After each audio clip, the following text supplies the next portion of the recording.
Kilas TV, rutin walaupun sedikit. Bismillahirrahmanirrahim. Assalamualaikum warahmatullahi wabarakatuh. Alhamdulillahi rabbil alamin. Wabihi nasta'inu ala umurid dunya waddin. Ashhadu an la ilaha illallah wahdahu la syarika lah. Wa ashhadu anna muhammadan abduhu wa rasuluh.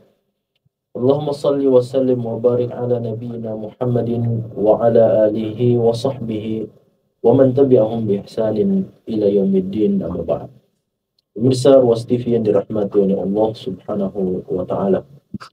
Alhamdulillah, kita bersyukur kepada Allah Subhanahu wa Ta'ala atas limpahan karunia dan keutamaan yang Allah Subhanahu wa Ta'ala terus berikan dan limpahkan kepada kita.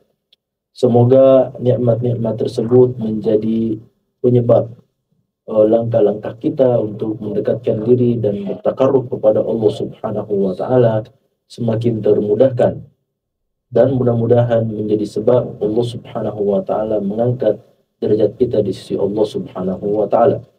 Salawat dan salam semoga senantiasa tercurahkan kepada baginda Rasulullah Muhammad sallallahu alaihi wasallam, kepada suri tauladan kita semua, kepada keluarga beliau, kepada keturunan-keturunan beliau, kepada istri dan para sahabatnya, serta kepada orang-orang yang senantiasa istiqamah dan konsisten dengan ajaran Rasulullah sallallahu alaihi wasallam. Pemirsa yang dirahmati oleh Allah Subhanahu wa Ta'ala,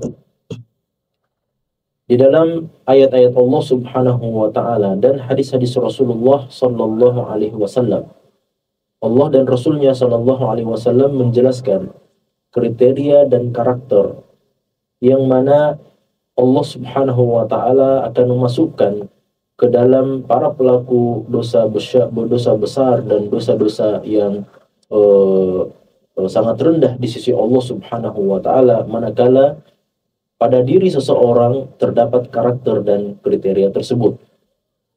Dalam kajian yang sebelumnya kita telah menjelaskan bahwasannya para ulama kita mengkategorikan ada beberapa karakter di mana dosa-dosa itu termasuk ke dalam golongan dosa besar yang dapat menyebabkan kebinasaan dan kehancuran seseorang di dunia dan di akhirat. Di dalam sebuah hadis yang sahih, Nabi SAW bersabda, berhati-hatilah minas sab'il mubiqat, dari 7 dosa besar yang dapat membinasakan dan menghancurkan seseorang. Dosa-dosa besar ini, pemirsa yang dirahmati oleh Allah Subhanahu wa Ta'ala, memiliki beberapa karakter. Di antaranya, apabila dosa itu diancam dengan laknat Allah Subhanahu wa Ta'ala atau laknat Rasulullah sallallahu alaihi wasallam. Begitu pula apabila dosa tersebut diancam dengan azab Allah di dalam neraka jahanam. Ataukah seandainya dosa itu termasuk ke dalam kategori dosa yang diberikan hukuman di dalam agama Islam, di dalam syariat Rasulullah sallallahu alaihi wasallam, dan ditetapkan serta ditegakkan hukuman itu dalam kehidupan dunia ini. Ini beberapa kriteria dan beberapa ciri sebuah dosa kepada Allah Subhanahu wa Ta'ala itu dinilai sebagai dosa yang besar di sisi Allah Subhanahu wa Ta'ala. Apapun dari karakter dosa ini, pemirsa yang dirahmati Allah Subhanahu wa Ta'ala, perlu kita camkan bahwasanya setiap dosa dan kemaksiatan yang dilakukan oleh seorang hamba kepada Allah Subhanahu wa Ta'ala tetaplah harus dianggap sebagai dosa dan sebagai kemaksiatan yang besar di sisi Allah. Mengapa? Karena pandangan atau cara kita melihat terhadap dosa dan kemaksiatan yang kita lakukan kepada Allah Subhanahu wa Ta'ala, inilah yang seharusnya kita perbaiki. Ketika umat manusia melihat dan memandang kepada perbuatan dosa dan karakter serta ciri dari dosa-dosa itu sebagaimana yang telah dijelaskan oleh para ulama kita, maka dari sudut pandang inilah manusia akan menganggap remeh perbuatan dosa kepada Allah Subhanahu wa Ta'ala. Namun kalau kita mengubah cara pandang, paradigma dan mindset kita terhadap perbuatan dosa yang kita lakukan kepada Allah Subhanahu wa Ta'ala dengan melihat bahwa tidak dari sisi perbuatan dosa yang kita lakukan itu, namun kepada siapa kita melakukan kemaksiatan dan perbuatan dosa tersebut. Maka kalau kita melihat seseorang yang melakukan perbuatan maksiat, perbuatan kedurhakaan, perbuatan dosa, maka dia seharusnya bertanya kepada siapa dia berbuat dosa itu. Seseorang tidak berbuat dosa kepada ibunya, seseorang tidak berbuat dosa kepada ayahnya, seseorang tidak berbuat dosa kepada gurunya, seseorang tidak berbuat dosa kepada dirinya sendiri. Namun sejatinya setiap orang ketika dia melakukan perbuatan dosa dan kemaksiatan kepada siapapun itu, kepada dirinya, kepada ibu dan bapaknya, kepada saudara-saudarinya, atau kepada siapapun juga di alam semesta ini, maka sejatinya ia berbuat dosa kepada yang memiliki alam semesta ini. Seseorang yang berbuat dosa, itu artinya dia berbuat dosa kepada Allah Subhanahu wa Ta'ala, yang telah menciptakan alam semesta, yang telah mengurus dan mengatur alam semesta, yang telah menciptakan dirinya, yang telah mengurus, menjaga, dan merawat dirinya, yang memberikan berbagai macam nikmat dan karunia kepada dirinya, yang memberikan kesehatan, yang memberikan karunia, yang memberikan harta, usia, serta kebahagiaan dalam hidupnya. Oleh karenanya, inilah sudut pandang yang dimiliki oleh para salafus saleh terdahulu ketika mereka melihat bahwa perbuatan dosa itu seharusnya dilihat dan dipandang kepada siapa kita berbuat dosa dan bermaksiat, yaitu kepada Allah Subhanahu wa Ta'ala. Oleh karenanya, ketika kita mampu mengubah paradigma dan cara pandang kita terhadap perbuatan dosa, maka sejatinya tidak ada lagi yang dinamakan sebagai dosa kecil ataupun dosa besar, karena semuanya akan nampak sebagai dosa yang sangat besar. Ketika seseorang berbuat dosa, meskipun ia secara hitung-hitungan masuk dalam kategori dosa kecil, maka ia akan menjadi sangat besar dan ia akan menjauhkan dirinya dari perbuatan dosa kecil itu sejauh-jauhnya, sebagaimana Allah menjauhkan antara timur dan barat, karena orang itu tahu bahwasanya saya bermaksiat dan berbuat dosa kepada Tuhan, kepada Allah yang telah menciptakan diri saya. Pemirsa yang dirahmati oleh Allah Subhanahu wa Ta'ala, satu hal yang harus kita pandang dari perbuatan dosa dan kemaksiatan yang dilakukan oleh seorang hamba, bahwasanya dosa-dosa yang Allah Subhanahu wa Ta'ala dimaksiati dengannya tidak akan mungkin dibiarkan begitu saja oleh Allah Subhanahu wa Ta'ala, melainkan Allah akan memberikan balasan yang setimpal dengannya. Oleh karenanya, perbuatan dosa yang dilakukan oleh seorang hamba di dalam kehidupan dunia ini, cepat ataupun lambat, dia mau ataupun dia tidak mau, maka Allah akan memberikan hukuman kepada dirinya. Kalau seandainya Allah memberikan hukuman itu dalam kehidupan dunia, maka itu tentu jauh lebih baik dibandingkan Allah menyimpan hukuman demi hukuman tersebut dalam kehidupan akhirat kelak. Mengapa pemirsa sekalian? Oleh karena betapa banyak hukuman-hukuman yang Allah Subhanahu wa Ta'ala berikan kepada seorang hamba, ternyata hamba itu mampu mengubah hukuman teguran dari Allah Subhanahu wa Ta'ala tersebut menjadi satu nikmat yang sangat besar ketika dia mampu inabah dan kembali rujuk bertobat kepada Allah Subhanahu wa Ta'ala. Namun pemirsa sekalian, bagaimana jadinya apabila Allah Subhanahu wa Ta'ala membiarkan seorang hamba terus-menerus berbuat kemaksiatan kepada Allah dalam kehidupan dunia tanpa ada teguran, tanpa ada hukuman yang Allah Subhanahu wa Ta'ala berikan dalam kehidupan dunia? Allah biarkan hamba tersebut terus bermaksiat kepada Allah. Allah biarkan hamba tersebut terus berbuat dosa kepada Allah Subhanahu wa Ta'ala, sehingga ia bertemu dengan ajal kematiannya di akhir hidupnya, dan dia kembali kepada Allah Subhanahu wa Ta'ala dalam keadaan tidak bertobat kepada Allah atas dosa-dosa yang dia lakukan. Maka jadilah baginya hukuman demi hukuman yang Allah Subhanahu wa Ta'ala akan berikan kepada hamba tersebut. Pemirsa yang dirahmati Allah Subhanahu wa Ta'ala, salah satu di antara bentuk hukuman yang Allah Subhanahu wa Ta'ala berikan kepada seorang hamba atau kepada umat beriman, kepada kaum muslimin, adalah munculnya apa yang disebut sebagai benih-benih permusuhan, benih-benih kebencian, benih-benih kelemahan, kedhaifan ya, perpisahan, perpecahan, ya.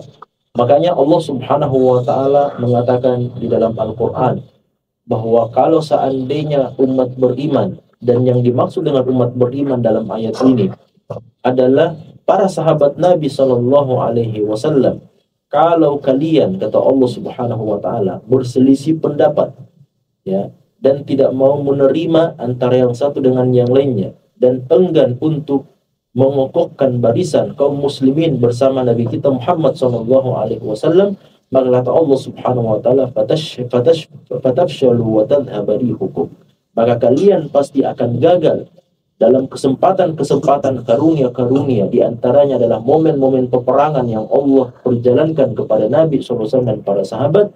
Wa tadhhabu rihukum, dan niscaya kekuatan kalian akan hilang, disebabkan karena adanya permusuhan, disebabkan karena adanya, ya, ketidaksiapan untuk berukhuwah di antara yang satu dengan yang lainnya. Pemirsa yang dirahmati Allah Subhanahu wa taala. Nah, ternyata ada satu kebiasaan yang kemudian justru menjadi sebab benih-benih permusuhan itu muncul. Ya. Ada satu kebiasaan yang mana agama kita sejak dahulu, sejak zaman Nabi kita Muhammad SAW telah mewanti-wanti untuk kita masing-masing kita berhati-hati dari satu kebiasaan ini yang masuk dalam kategori dosa besar kepada Allah Subhanahu wa taala. Karena itu berarti dia akan melakukan pemutusan silaturahim atau ukhuwah, paling minimal akan memutuskan ukhuwah antara seorang muslim dengan saudaranya muslim yang lainnya apabila dia terjatuh dalam kebiasaan buruk ini. Dan mohon maaf pemirsa yang dirahmati Allah Subhanahu wa taala, kebiasaan buruk ini, ya, seakan-akan kalau kita lihat di tengah-tengah masyarakat kita hari ini adalah hal yang menjadi lumrah, padahal dia masuk dalam kategori dosa besar di sisi Allah Subhanahu wa taala. Pemirsa sekalian, musibah apalagi yang lebih besar dan lebih dahsyat dibandingkan dengan anggapan seorang muslim terhadap dosa yang besar di sisi Allah Subhanahu wa taala sebagai sesuatu yang remeh di dalam hatinya. Inilah musibah yang terbesar. Ketika para sahabat dan para ulama salaf dahulu menganggap bahwa semua dosa itu adalah dosa besar di sisi Allah Subhanahu wa taala, menganggap bahwa semua dosa itu berbahaya untuk keselamatan diri mereka, karena mereka melihat pandangan mereka bahwasanya dosa-dosa tersebut bukan kepada seberapa besar dosa itu di sisi Allah Subhanahu wa taala, tidak, akan tetapi kita sedang bermaksiat kepada Allah Subhanahu wa taala yang maha besar dan yang maha tinggi. Nah, hari ini pemirsa sekalian, ketika kita berupaya untuk merubah mindset kita, ketika kita selalu melihat kepada dosa-dosa yang kita lakukan dan selalu membagi-bagi dan mengkotak-kotakkan, di sini ada dosa kecil dan dosa besar, di sana ada dosa syirik kecil, dosa syirik besar, di sana ada dosa syirik yang tersembunyi dan seterusnya, kemunafikan dan sebagainya. Kita ingin merubah cara pandang ini sebagaimana cara pandang dan paradigma para sahabat Nabi SAW yang memandang kepada siapa kita berbuat dosa, yaitu kepada Allah SWT yang maha besar lagi maha tinggi. Ada sekawanan dan sekelompok, bahkan ini menjadi satu kebiasaan yang kita bisa temukan di tengah masyarakat, yang menganggap bahwasannya dosa besar ini adalah sesuatu yang remeh di dalam hatinya, dan menganggap bahwasanya ini adalah sesuatu yang tidak akan mengundang kemarahan dan tidak akan mengundang, ya, kemurkaan dari Allah Subhanahu wa taala. Padahal di dalam agama kita, dosa atau perbuatan dan kebiasaan ini adalah salah satu di antara dosa besar yang diwanti-wanti oleh Rasulullah Muhammad sallallahu alaihi wasallam. Bahkan kebiasaan ini pemirsa sekalian itu mampu menjadi benih-benih dan sebab-sebab permusuhan dan perpecahan di antara sesama umat Islam. Oleh karenanya Al-Hafidh Ibnu Hajar Al-Asqalani rahimahullah ta'ala memasukkan hadis yang akan kita bahas dalam kesempatan ini sebagai salah satu di antara hadis yang dikategorikan sebagai hadis yang dapat, ya, masuk di dalam kategori babul bir wassilah. Kenapa? Karena kebalikan daripada apa yang dilarang oleh Nabi SAW ini akan mengantarkan seseorang untuk berbuat kebajikan di dalam kehidupannya kepada diri dan kepada orang lain, dan kebalikan dari perbuatan dosa besar ini itu akan mengantarkan seseorang untuk bisa menjaga hubungan kekerabatan as-silatu di antara diri dengan orang-orang yang lain. Apa hadis itu pemirsa sekalian? Sebagaimana diriwayatkan dari sahabat yang mulia, An Abdullah bin Amr bin Al-As radhiyallahu anhu, dari Abdullah bin Amr bin As, semoga Allah Subhanahu wa taala meridhai beliau, anna Rasulullah sallallahu alaihi wasallam qala, bahwasanya Nabi kita Muhammad sallallahu alaihi wasallam pernah bersabda, minal kabairi syatmur rajuli walidayhi, di antara bentuk dosa besar pemirsa sekalian, syatmur rajuli walidayhi, ketika seseorang mencela ibu dan bapaknya. Qila, maka ditanyakan kepada Rasulullah sallallahu alaihi wasallam, wa hal yasubbur rajulu walidayhi, ya Rasulullah, apakah ada seseorang yang mencela ibu dan bapaknya sendiri? Faqala Nabi sallallahu alaihi wasallam, maka Nabi sallallahu alaihi wasallam mengatakan, na'am yasubbu abar rajul fa yasubbu rajul abahu wa yasubbu ummahu fa yasubbu ummahu, muttafaqun alaih. Kata Nabi sallallahu alaihi wasallam ketika ditanya, ya Rasulullah, adakah orang yang mencela ibu dan bapaknya sendiri? Maka Nabi sallallahu alaihi wasallam mengatakan, iya, ada orang yang seperti itu. Siapa itu? Yasubbur rajulu abar rajuli fa yasubbu abar rajul wa yasubbu ummahu fa yasubbu ummahu. Kata Nabi SAW, ada orang yang mencela ibu dan bapaknya sendiri, yaitu orang yang mencela ibu dan bapak saudaranya, maka saudaranya itu akan mencela ibu dan bapaknya. Ya. Ketika seseorang mencela bapak orang lain, bapak saudaranya sendiri, ya, atau bapak kawan-kawannya, atau ibu kawan-kawannya, maka kawan-kawannya itu akan ikut, ya, memberikan celaan kepada ibunya, atau memberikan celaan kepada bapaknya, atau memberikan celaan kepada keluarganya, dan seterusnya. Dan ini adalah hadis yang sahih, diriwayatkan oleh Imam Bukhari dan Imam Muslim. Apa pelajaran dari hadis ini pemirsa yang dirahmati Allah Subhanahu wa taala? Yang pertama, hadis ini menerangkan bahwa salah satu dosa besar adalah mencela orang tua. Dan ini tentu saja sebagaimana telah kita sebutkan dalam kajian-kajian sebelumnya berkenaan tentang bakti kita kepada ibu dan bapak kita, serta larangan untuk berbuat buruk kepada ibu dan bapak kita, kepada orang tua kita, serta keterangan-keterangan baik dari Al-Quran ataupun hadis Nabi SAW mengenai betapa besar dan tingginya derajat ibu dan bapak di dalam agama kita. Tidak diantaranya ketika Allah Subhanahu wa taala menggandengkan, ya, maqam seorang ibu dan seorang bapak kepada maqam Allah Subhanahu wa taala. Wa ittakhadallahu mitsaqa bani Israil alla ta'budu illa iyyahu wa bil walidaini ihsana. Kata Allah Subhanahu wa taala, dan ingat wahai Muhammad, ketika Allah mengambil janji dari orang-orang Bani Israel untuk mereka tidak melakukan kesyirikan kepada Allah dan mereka berbuat bakti kepada ibu dan bapaknya. Nah, ini kata para ulama kita menunjukkan betapa tinggi maqam seorang ibu dan bapak dalam agama. Karena Allah Subhanahu wa taala menggandengkan kewajiban kita untuk berbakti kepada ibu dan bapak, ya, digandengkan kepada kewajiban kita untuk mentauhidkan Allah dan tidak melakukan kesyirikan kepadanya. Apalagi dalam ayat yang lain Allah Subhanahu wa taala mengatakan wala taqul lahuma uffin, dan jangan sekali-kali mengatakan perkataan uff kepada ibu dan bapak. Wala tanharhuma, dan jangan kalian menghardik keduanya. Wa qul lahuma qawlan karima, dan katakan kepada mereka perkataan yang lembut, perkataan yang baik.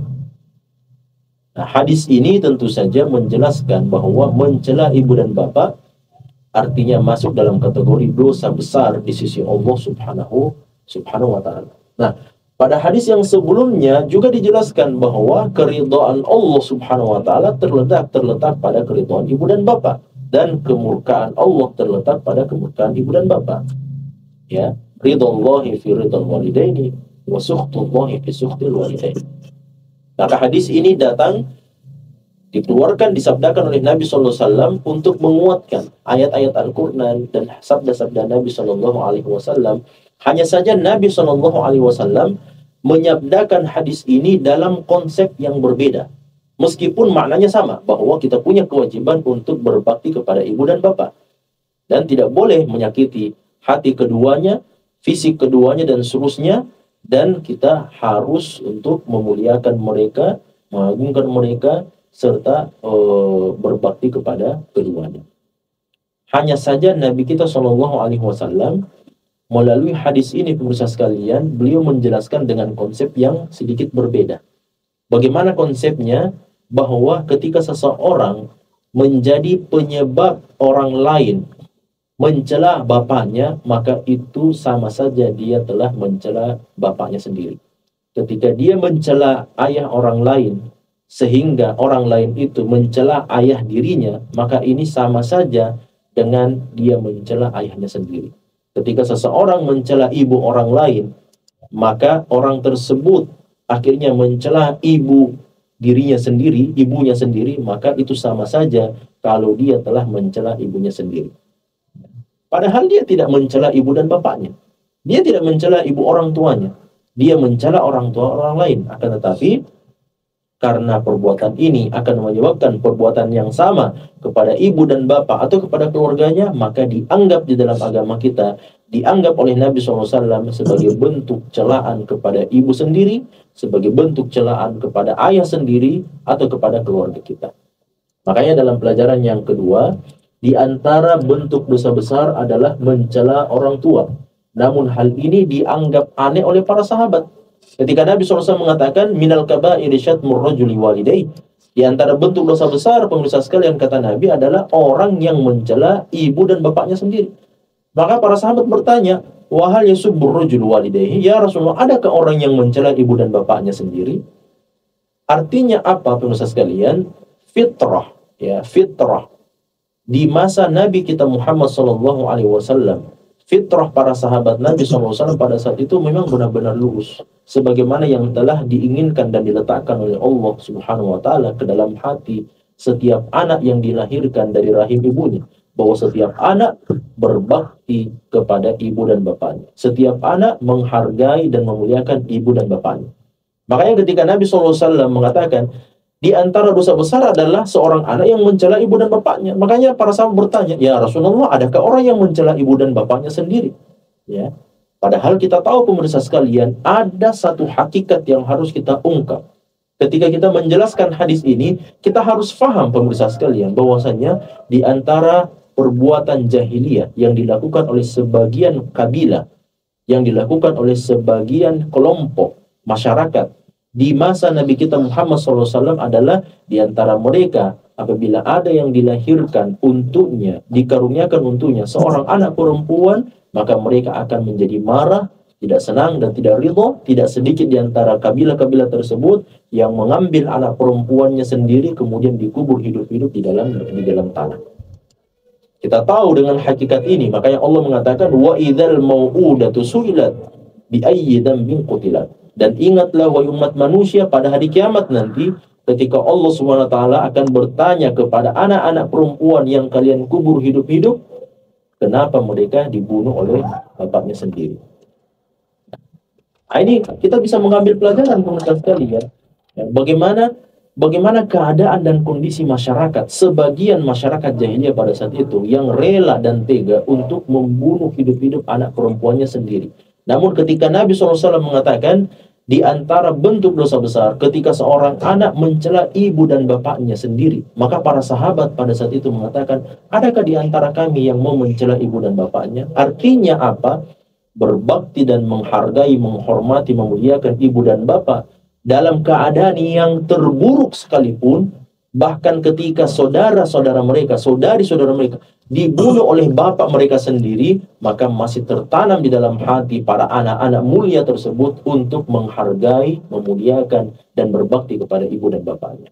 Ini diantara akhlakul karimah yang telah tertanam jauh di dalam lubuk hati, bahkan di dalam hati orang-orang yang dikenal sebagai masyarakat jahiliyah di masa Nabi SAW. Namun Nabi SAW juga menjelaskan hakikatnya, pemirsa sekalian, bahwa di antara manusia memang ada yang masuk dalam kategori ini, mencela ibu dan bapaknya sendiri. Siapa itu? Ketika mereka mencela orang tua atau bapak orang lain atau ibu orang lain, dan akhirnya menjadi sebab orang tersebut mencela ibunya sendiri atau bapaknya, maka ini sama saja kalau dia mencela ibu dan bapaknya sendiri.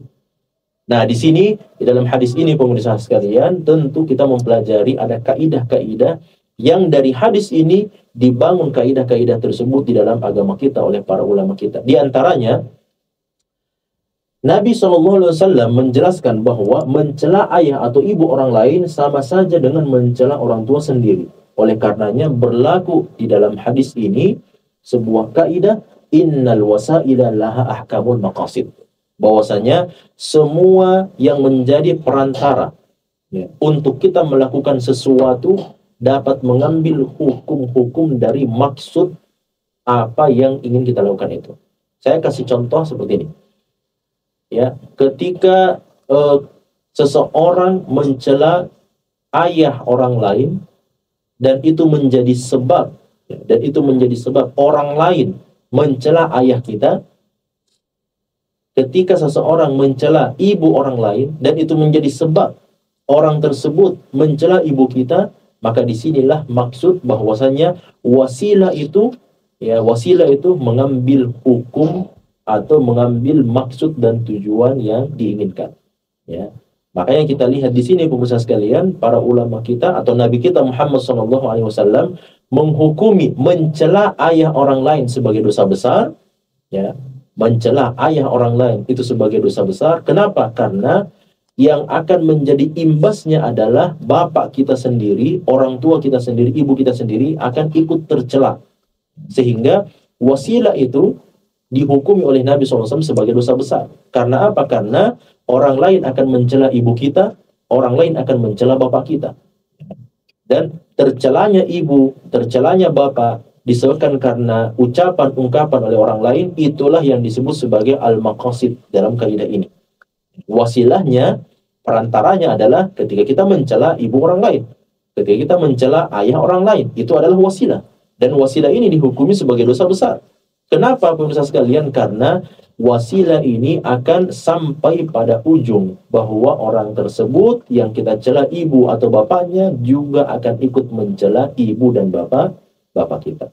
Makanya ketika mencela ibu dan bapak kita sendiri adalah dosa besar, maka mencela ibu dan bapak orang lain juga dihukumi sebagai dosa besar. Kenapa pemirsa sekalian? Karena mencela ibu dan bapak orang lain adalah wasilah agar kemudian orang tersebut menjadi mencela ibu dan bapak kita juga, yang mana mencela ibu dan bapak adalah masuk dalam kategori dosa besar di sisi Allah Subhanahu wa Ta'ala. Pelajaran yang lain pemirsa sekalian, hadis ini menjelaskan tentang hukum sebab akibat atas sebuah perbuatan. Ya, apabila perbuatan itu menyebabkan kebaikan, ya, maka ia menjadi kebaikan di sisi Allah. Dan apabila perbuatan itu adalah keburukan, maka segala sesuatu yang menyebabkan perbuatan itu juga dinilai keburukan di sisi Allah Subhanahu wa Ta'ala. Dan inilah yang disebut sebagai kaidah as-sababu wal musabbab di dalam agama kita. Ya, sesuatu yang menyebabkan keburukan, maka ia tentu saja dikategorikan sebagai sebuah keburukan. Dan sesuatu yang menyebabkan kebaikan, maka dia juga disebut sebagai kebaikan, dianggap sebagai kebaikan berdasarkan kaidah yang tadi kita sebut, anna lil wasaili laha ahkamu al-maqasid. Kemudian pelajaran yang lain pemirsa sekalian, bahwa hadis ini adalah dalil utama dari kaidah yang lainnya, yaitu kaidah saddud dzara'i. Apa itu saddud dzara'i? Adalah upaya kita untuk menutup setiap langkah-langkah yang dapat menyebabkan kita terjatuh dalam perbuatan yang diharamkan. Berdasarkan hadis ini dan firman Allah Subhanahu wa Ta'ala dalam surah Al-An'am ayat 108, Allah mengatakan, "Wala tasubbul ladzina yad'una min dunillahi fayasubbullaha 'adwan bighairi ilmin." Kata Allah Subhanahu wa Ta'ala, wahai umat manusia, wahai umat Islam, janganlah kalian mencela Tuhan orang-orang yang menyembah kepada selain Allah, karena kalau kalian mencela Tuhan-Tuhan mereka, maka mereka juga akan mencela Allah Subhanahu wa Ta'ala, Tuhan kalian, Tuhan kita semua. Fayasubbullaha min ghairi ilmi maka mereka akan mencela Allah Subhanahu wa Ta'ala adwan bighairi ilmin, karena mereka tidak tahu dengan hakikat Tuhan kita semua atau Allah Subhanahu wa Ta'ala. Karena kita menjadi penyebab, ya, Makanya di sini Allah Subhanahu wa taala melarang kita, la tasubbu, jangan kalian mencela. Jangan mencela Tuhan orang-orang yang lain ketika mereka menyembah kepada selain Allah Subhanahu wa taala, jangan dicela Tuhan mereka. Ya, akan tetapi jelaskan kepada mereka kebenaran. Ya, jelaskan bahwa yang berhak disembah adalah Allah Subhanahu wa taala. Jelaskan hakikat tauhid, jelaskan dakwah para nabi dan rasul. Itu yang harus kita lakukan. Tapi untuk mencela Tuhan-Tuhan mereka yang mereka sembah selain Allah Subhanahu wa taala, maka ini dilarang dalam agama kita. Nah, dilarang oleh Allah SWT. Kenapa? Karena ketika kita mencela Tuhan mereka, maka mereka juga akan ikut mencela Tuhan kita tanpa sepengetahuan mereka, tanpa mereka belum ditegakkan iqamatul hujjah di atas mereka kepada mereka, sehingga mereka mencela Allah Subhanahu wa taala karena kitalah yang menyebabkan perbuatan tersebut. Makanya di sini Allah melarang kita mencela Tuhan-Tuhan selain Allah Subhanahu wa taala, karena itu akan menyebabkan celaan kepada Allah Subhanahu wa taala yang datang dari mereka. Dan di sini berlaku kaidah saddul dzara'i, atau upaya untuk menutup segala macam bentuk perbuatan-perbuatan yang dapat menggelincirkan kita ke dalam apa yang diharamkan oleh Allah Subhanahu wa taala. Dalam konteks ini adalah mencela ibu dan bapak atau mencela Allah Subhanahu wa taala disebabkan karena kitalah yang memulai perbuatan tersebut. Kemudian pemirsa yang dirahmati Allah Subhanahu wa taala, sangat disayangkan sekali ya, bahwasanya perbuatan mencela ibu dan bapak ini adalah satu hal yang sangat lumrah kita temukan saat ini. Ya, sangat lumrah dan sudah sangat biasa kita temukan di tengah masyarakat kita. Kita mendengarkan ya, ada di antara anak-anak kita, di antara saudara-saudari kita, adik-adik kita, sepupu, keluarga dan sebagainya, di antara sesama kawan-kawan mereka, di antara mereka ada yang saling mencela, di antara mereka ada yang saling menghina, menyebutkan nama ibu bapak saudara-saudaranya, teman-temannya dengan sebutan-sebutan, gelar-gelar, panggilan-panggilan yang tidak baik, yang buruk. Dan kemudian akhirnya berimbas kepada saling balas-membalas antara yang satu dengan yang lain. Ini adalah perbuatan yang diharamkan, bahkan masuk dalam kategori dosa besar di dalam agama Islam. Pemirsa yang dirahmati Allah Subhanahu wa taala. Oleh karenanya, perbuatan dosa besar ini perlu kita pahami dengan sebaik-baiknya agar kemudian dia tidak menjadi sebab permusuhan, perpecahan, dan kelemahan di dalam tubuh kaum muslimin. Mengapa? Ketika seseorang muslim itu menganggap bahwa dosa besar ini sebagai sesuatu yang lumrah dan sudah biasa di tengah masyarakat, dan akhirnya mereka banyak melakukannya di antara sesama mereka, di antara sesama kaum muslimin, maka inilah yang akan menjadi benih-benih permusuhan dan perpecahan yang di masa akan datang nanti akan terus terngiang-ngiang dan teringat-ingat permusuhan dan perselisihan serta saling ejek, saling celah, saling benci di antara kaum muslimin sendiri.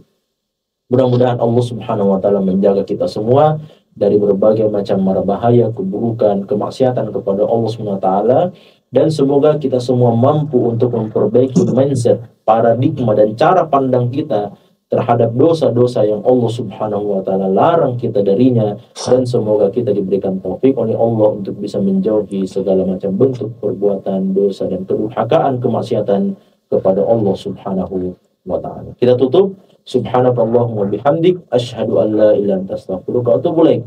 Wa akhiru da'wana anil hamdulillahi rabbil alamin. Wassalamu alaikum warahmatullahi wabarakatuh.